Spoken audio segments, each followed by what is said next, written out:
मध्य प्रदेश विधानसभा चुनाव को लेकर कांग्रेस एक्शन मोड में आ गई है। प्रदेश भर में पार्टी कार्यकर्ताओं और नेताओं को सक्रिय करने के लिए पीसीसी चीफ कमलनाथ ने गांधी चौपाल को चुना है। 2 अक्टूबर को गांधी जयंती पर गांधी चौपाल की शुरुआत की गई। यह अभियान लगातार 30 जनवरी तक चलेगा। जहां जहां गांधी चौपाल लगाई जाएगी वहां स्थानीय नेताओं और कार्यकर्ताओं के साथ प्रदेश स्तर के नेता शामिल होंगे और देश की एकता और समरसता के भजन गाए जाएंगे। वही भजन जो गांधी जी की प्रार्थना सभा में गाए जाते थे। पूरे प्रदेश में इस तरह लगभग 23,000 पंचायत में गांधी चौपाल लगाई जाएगी। इसमें आर्थिक विषमताएं, गांव के आर्थिक शोषण, बेरोजगारी और महंगाई जैसे विषयों पर चर्चा होगा। दरअसल कांग्रेस राष्ट्रपति महात्मा गांधी के सहारे मध्य प्रदेश के 2023 के चुनाव की तैयारी में जुट गई है। यानी अगले साल होने वाले विधानसभा चुनाव कांग्रेस गांधी के सहारे सियासत करेगी। पहले दिन प्रदेश भर में 500 गांधी चौपाल लगाई गई। प्रदेश के 23,000 गांवों में कांग्रेस गांधी चौपाल लगाएगी। गांधी चौपाल के सहारे कांग्रेस का फोकस ग्रामीण वोटर्स को साधने पर होगा। गांधी चौपाल के दौरान पार्टी की विचारधारा से बड़ी संख्या ग्रामीण वोटर्स को जोड़ने का होगा। पीसीसी चीफ कमलनाथ ने इसे लेकर सभी कांग्रेस जनों का आह्वान करते हुए कहा कि गांधी के महान भारत के सपने को सच करने वाला कर्मयोगी बनकर उनके सपनों का भारत गढ़ने का काम करना है। कमलनाथ ने कहा, नई आज़ादी के लिए गांधी के दर्शन और गांधी के करो या मरो के नारे को अपनाना होगा। प्यारे भाइयों और बहनों, आप सभी को नमस्कार। हमने 2 अक्टूबर से 30 जनवरी 2023 तक प्रदेश के गांव-गांव में गांधी चौपालें आयोजित करने का निर्णय लिया है। सोशल मीडिया पर वायरल एक वीडियो के चर्चे मध्य प्रदेश में इन दिनों जोरों पर हैं। वीडियो है केंद्रीय मंत्री ज्योतिरादित्य सिंधिया और केंद्रीय मंत्री नरेंद्र तोमर का। वीडियो के चर्चा में होने की वजह है महाराज का जुदा अंदाज। दरअसल दोनों केंद्रीय मंत्री बीजेपी की बैठक में शामिल होने भोपाल पहुंचे थे। इस दौरान दोनों के स्वागत के लिए एयरपोर्ट पर कार्यकर्ताओं की भीड़ पहुंची। कार्यकर्ता महाराज के स्वागत से शुरुआत करते उससे पहले महाराज ने पहले आप बोलते हुए केंद्रीय मंत्री नरेंद्र तोमर को आगे कर दिया और पहले उनका फूल हार से स्वागत करवाया। केंद्रीय मंत्री नरेंद्र तोमर और ज्योतिरादित्य सिंधिया दोनों को एक दूसरे का विरोधी माना जाता है। ऐसे में ये वीडियो सबको चौंका रहा है। साथ ही अंदर खाने में इस बात को लेकर कानाफूसी भी है कि 2023 में वापस बीजेपी को सरकार बनाने की दरकार है। यही वजह है कि दोनों नेता हम साथ साथ हैं का संदेश देने की कोशिश कर रहे हैं।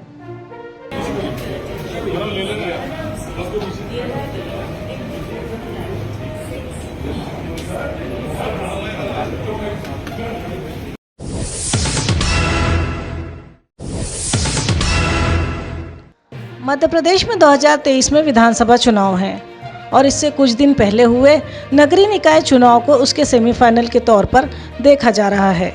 पहली बार नगरीय निकाय चुनाव के नतीजे कुछ ऐसे आए कि बीजेपी और कांग्रेस दोनों ही अपनी पीठ थपथपा रही हैं। लेकिन कहीं न कहीं नतीजे कांग्रेस के लिए खतरे की घंटी भी बजा गए, क्योंकि कांग्रेस के खाते में मेयर की और सीटें आ सकती थीं जो नहीं आ सकी। दरअसल कांग्रेस को मेयर की कुछ और सीटों पर जीत की उम्मीद थी, जो किसी तीसरे दल की मौजूदगी से खत्म हो गई और इन सीटों पर कांग्रेस को चुनौती दी एआईएमआईएम ने। कांग्रेस के हाथ से मेयर की बुरहानपुर की सीट, खंडवा की सीट चली गई। हालांकि जबलपुर मेयर की सीट पर तो कांग्रेस ने कब्जा कर लिया, लेकिन एआईएमआईएम के कारण परिषद कांग्रेस की नहीं बन सकी। बुरहानपुर में एआईएमआईएम के उम्मीदवार ने 10,000 के आसपास वोट पाए, तो वहीं खंडवा में भी एआईएमआईएम के मेयर कैंडिडेट को तकरीबन इतने ही वोट मिले। ऐसे में लगता है कि मध्य प्रदेश में कांग्रेस के लिए आपसे बड़ी चुनौती एआईएमआईएम साबित होगी।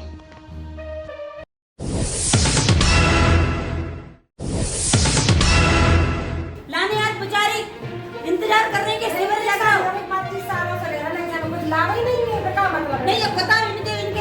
मध्य प्रदेश की दबंग बसपा विधायक रामबाई अब कलेक्टर साहब पर भड़की हैं।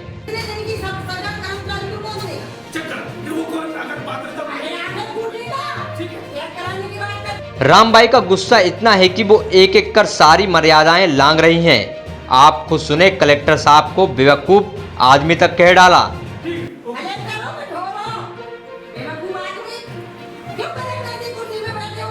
दरअसल रामबाई ने अपनी विधानसभा के गांव में जन समस्या निवारण शिविर लगाया, लेकिन उसमें संबंधित अधिकारी नहीं पहुंचे। गुस्से से लाल पीली रामबाई जा पहुंची कलेक्टर कार्यालय। फिर आप ही देखें कैसे रामबाई के शब्दों ने एक एक कर सारी मर्यादा लांघ ली। अपने घर का लोग भागे, बदतमीज, क्या मैं चेक करा लूंगा? हालांकि कलेक्टर महोदय ने भी इस पूरे मामले में एफआईआर कराने को कहा है।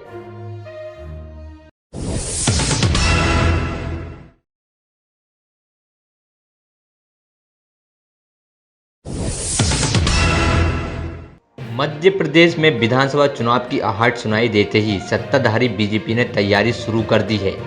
सत्ता और संगठन के कामकाज को बारीकी से परखा जा रहा है। अपने मिशन 2023 को लेकर बीजेपी ने हाल ही में रातापानी सेंचुरी में मंथन किया। इस दौरान केंद्रीय मंत्री नरेंद्र सिंह तोमर, ज्योतिरादित्य सिंधिया और सीएम शिवराज के साथ चुनिंदा नेता मौजूद रहे। शिवराज सरकार के कुछ ही मंत्री बैठक में शामिल हुए तो कुछ ने दूरियां बनाई। अब कांग्रेस उन मंत्रियों के परफॉर्मेंस पर सवाल उठा रही है। प्रदेश कांग्रेस अध्यक्ष कमलनाथ के मीडिया कोऑर्डिनेटर नयन सलूजा ने इस पर चुटकी लेते हुए कहा कि लगता है माननीयों के टिकट कटने वाले हैं। यही वजह है कि वो अब रणनीति की बैठकों से दूर हैं। सलूजा ने सोशल मीडिया पर पोस्ट में लिखा कि क्या आगामी विधानसभा चुनाव में इनका पत्ता कटना तय है।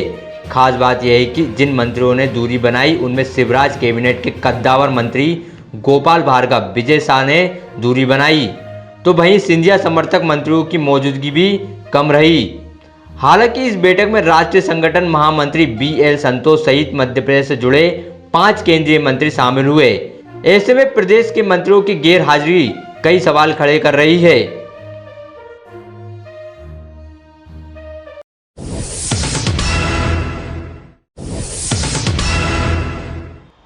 मध्य प्रदेश बीजेपी में कई सारे मौजूदा विधायक और नेता विधानसभा के अगले चुनाव नहीं लड़ने का ऐलान कर चुके हैं। हाल ही में पूर्व मंत्री और विधायक गौरीशंकर बिसेन ने चुनाव न लड़ने का ऐलान किया है।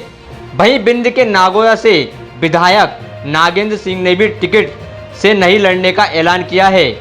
हालांकि अटकलें हैं कि ये नेता अगर खुद मैदान में नहीं आ रहे हैं तो वो कहीं ना कहीं ये अपने परिवार के सदस्यों के लिए टिकट की मांग करेंगे। हालांकि अगर बीजेपी के 70 पार के फार्मूले पर काम किया तो फिर कहीं ना कहीं बहुत से विधायकों के टिकट कटेंगे। इनमें से सबसे ज़्यादा विधायक बिंद इलाके से हैं और बिंद वो इलाका है जहां बीजेपी को सबसे ज़्यादा टिकट मिली है। हालांकि जंबो मेजोरिटी पाने के बाद भी नगरीय निकाय के चुनाव में हार का सामना करना पड़ा। न केवल रीवा में बल्कि सिंगरौली में भी मेयर की सीट बीजेपी के हाथ से चली गई। अब अगर बीजेपी इस इलाके में 70 पार और 3 बार के विधायक का फार्मूला लेकर आती है तो कहीं ना कहीं आधा दर्जन विधायकों के टिकट कट सकते हैं। ऐसे में विधानसभा अध्यक्ष समेत इलाके के कई बड़े नेता शामिल हैं। इनमें नागेंद्र सिंह, जय सिंह मरावी, शंकर लाल तिवारी, बिसाऊ लाल, राम लल्लू वैश्य के नाम शामिल हैं। हालांकि सूत्रों की माने तो इनमें से नागेंद्र सिंह, बिसाऊ लाल पहले ही चुनावी मैदान में नहीं जाने का ऐलान कर चुके हैं। लेकिन अब देखना यह होगा कि यह ऐलान अपनी मर्जी से किया जा रहा है या पार्टी से किसी अपने की टिकट की चाहत में ये नेता मैदान छोड़ रहे हैं।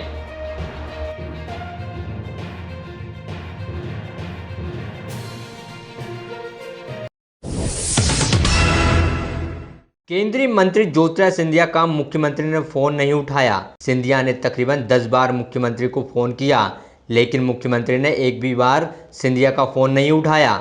ये दावा कर रहे हैं बीजेपी के राज्यसभा सांसद विवेक ठाकुर। सांसद साहब के मुताबिक केंद्रीय मंत्री सिंधिया ने 10 बार बिहार के मुख्यमंत्री नीतीश कुमार को फोन किया। 10 बार कॉल करने के बाद भी उनकी मुख्यमंत्री से बात न हो सकी। दरअसल राज्यसभा सांसद विवेक ठाकुर पटना के एयरपोर्ट को अधूरे पड़े काम को लेकर केंद्रीय मंत्री सिंधिया से मुलाकात करने पहुंचे। उनके मुताबिक आधुनिकतम कैट 3 स्तर और केंद्र सरकार की उड़ान परियोजना के तहत बनने वाले एयरपोर्ट अधूरे हैं, जिसे लेकर केंद्रीय मंत्री बिहार के मुख्यमंत्री नीतीश कुमार से बात करना चाहते थे, लेकिन 10 बार कोशिश करने के बाद भी बात नहीं हो सकी। सांसद विवेक ठाकुर ने बिहार के पिछड़ेपन के लिए मुख्यमंत्री नीतीश कुमार को जिम्मेदार ठहराया। BD शर्मा फिर से बीजेपी के अध्यक्ष बने तो यह बीजेपी का बड़ा कदम होगा। 2018 से बीजेपी के प्रदेश अध्यक्ष लगातार बदलते रहे हैं, लेकिन सीएम की कुर्सी पर शिवराज सिंह चौहान ही डटे रहे। इसे लेकर बीडी शर्मा से कई बार मीडिया ने सवाल भी पूछे, लेकिन वे ये कहकर टालते रहे कि सीएम शिवराज के नेतृत्व में ही चुनाव लड़ा जाएगा। जिस तरह से हमारा नेतृत्व काम कर रहा है, मध्य प्रदेश लगातार आगे बढ़ रहा है, इसलिए इस तरह की चिंता किसी को करने की जरूरत नहीं। बता दें कि पिछले 18 साल से सीएम की कुर्सी पर शिवराज सिंह चौहान बैठे हैं, जबकि संगठन स्तर पर कई नेता आए और चले गए। यहां तक कि बीजेपी ने पार्टी के किसी प्रदेश अध्यक्ष को दूसरी बार मौका नहीं दिया। ऐसे में बीडी शर्मा को लगातार दूसरी बार मौका मिलता है तो यह एक बड़ा कदम होगा। दरअसल अगले साल 2023 में विधानसभा चुनाव होना है। ऐसे में बीजेपी भी नहीं चाहेगी कि नए प्रदेश अध्यक्ष बनाया जाए, क्योंकि नया अध्यक्ष बनेगा तो नई टीम भी बनेगी। इस टीम को बनाने में वक्त लग सकता है और बीजेपी के पास अब वक्त नहीं है।